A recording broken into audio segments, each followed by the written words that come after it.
अस्सलाम वालेकुम दोस्तों, ड्रामा सीरियल तकरार जे नई ईंदड़ एपिसोड में असांजी ॻाल्हि करण वारा आहियूं। इन तफ़सील ॻाल्हि ॿोल शुरू करण खां पहिरियों जेकॾहिं अव्हां असांजे चैनल ते न आहियो त मेरे हमारे चैनल खे सब्सक्राइब करे ऐं बेल आइकन को ज़रूर प्रेस कंदा। दोस्तों असां तव्हांखे ॿुधाईंदा हलूं, कुछ दोस्त कमेंट करे रहिया आहिनि त तकरार ड्रामो बंदि थी चुको आहे या छा।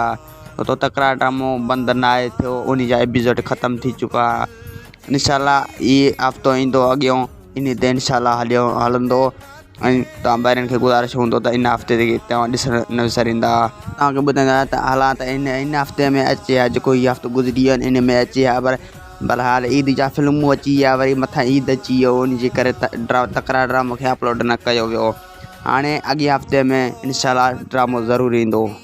तो सिंधी अदाकार ज़ुल्फ़कार बुर्दी मतिलबु रसन नवाब खान बयान ॾेई रहियो आहे त अॻे हफ़्ते में ड्रामो ज़रूरु ईंदो, छो जो ड्रामे जा एपिसोड ख़त्म थी चुका। हाणे हू अॻे हफ़्ते में ज़रूरु ईंदो। तव्हांखे ॿुधाईंदा हलो त असांजो वीडियो अव्हांखे पसंदि आयो हुजे त वीडियो खे लाइक ऐं चैनल खे सब्सक्राइब लाइ बि कजो। ख़ुदा हाफ़िज़।